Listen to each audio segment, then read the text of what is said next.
Well, I, for one, am glad that you made the decision to stay with us through the commercial break because we have a great show on how you can make better decisions. It's called Mastering Your Impulses because our impulses apparently have a lot to do with how it is that we make decisions. Our guest, Nick Tasler, is telling us that because he's written a book and he studies human behavior.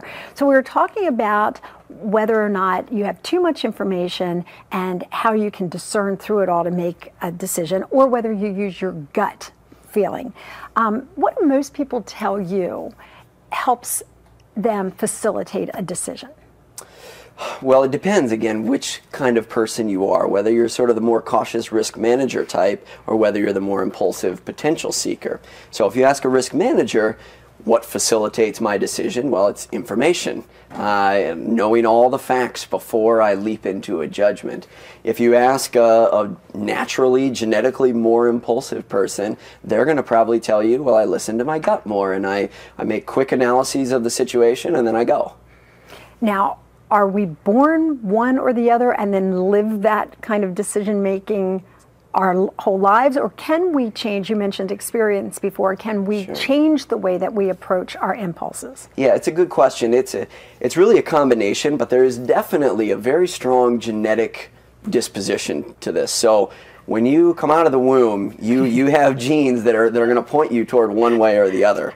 Now, throughout your life experiences, as you said, if you have a lot of experience in an area, maybe you were a little bit more cautious when you were younger, but you're more confident, and so you do tend to trust your judgment a little bit more. That's so funny because, boy, my mother, I must have gotten her genes because she makes a great decision, but she was an operating room supervisor, so people's lives depended on her decisions. So she came to trust, making them. Maybe she passed that on, to us girls. I don't know.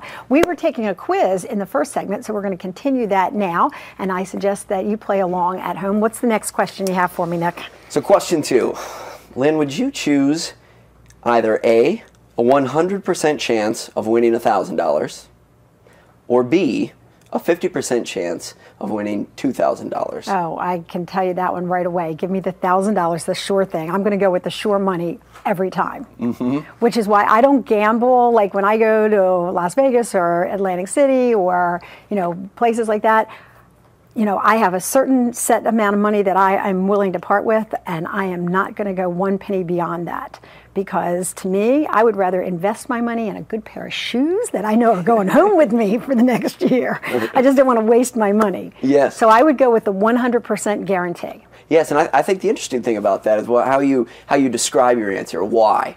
Because the first time you said you would make decisions a little bit faster, which would sort of put you on the more impulsive side. But here you made sort of the risk-averse decision. And I think we can justify that by saying what potential seekers really care about when they look at a decision like this is the reward. Which one offers the most chance of reward? And what you're saying is you want to choose the safer option here because the reward you're looking for is a nice pair of shoes. But it wasn't the idea of necessarily maybe losing money. It was, I want this other reward, so I'm going to make the risk-averse choice here. Okay, so when you apply that to your everyday life, how would I take that decision of going with a 100% sure thing and apply it elsewhere in my life? Yeah, well, I think the big thing is you have to know which one of these two sides you are so that you can apply it. And the way you would apply it is, say you're making a career decision.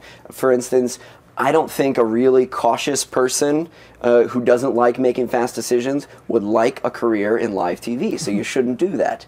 On the other hand, if you're out shopping, let's say, maybe you're doing some holiday shopping, and you know that you tend to be more impulsive. Well, in that case, you'd want to sort of set the situation up to protect you from your own impulses. Bring people with you that can sort of be the voice of reason.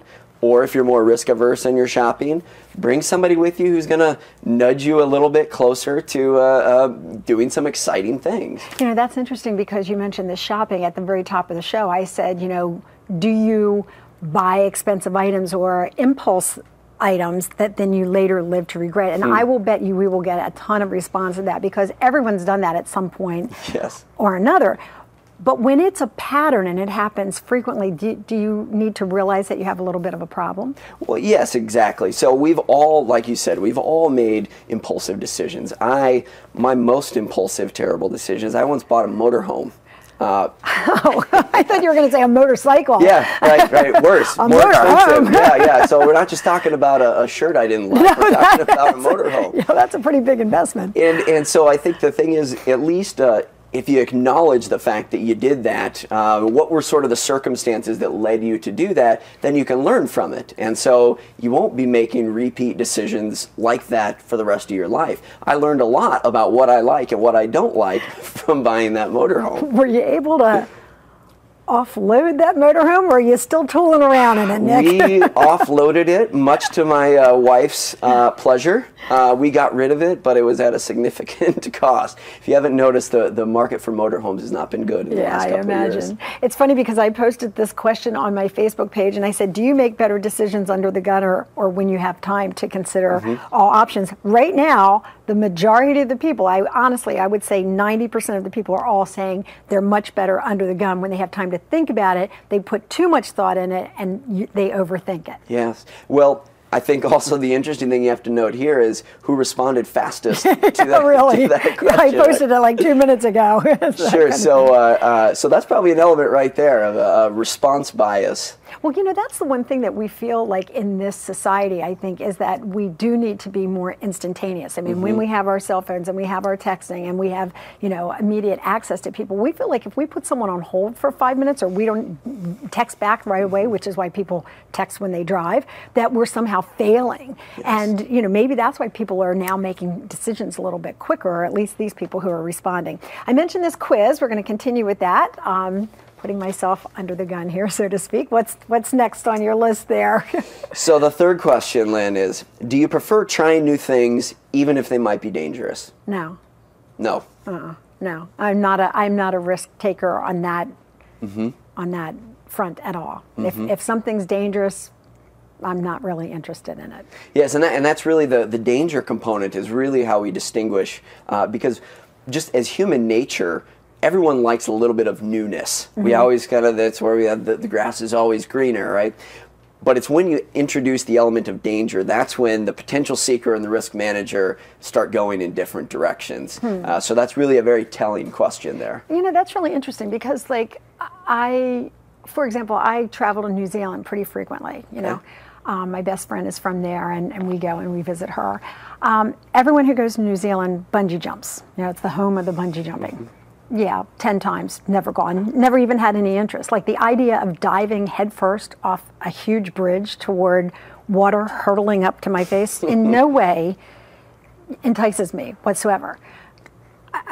Does that make me, what does that say about me? I mean, I can make a snap decision when it comes to should we do this on TV, or should we cover this, or should we change topics, but putting myself in physical danger, even for a rush, yeah.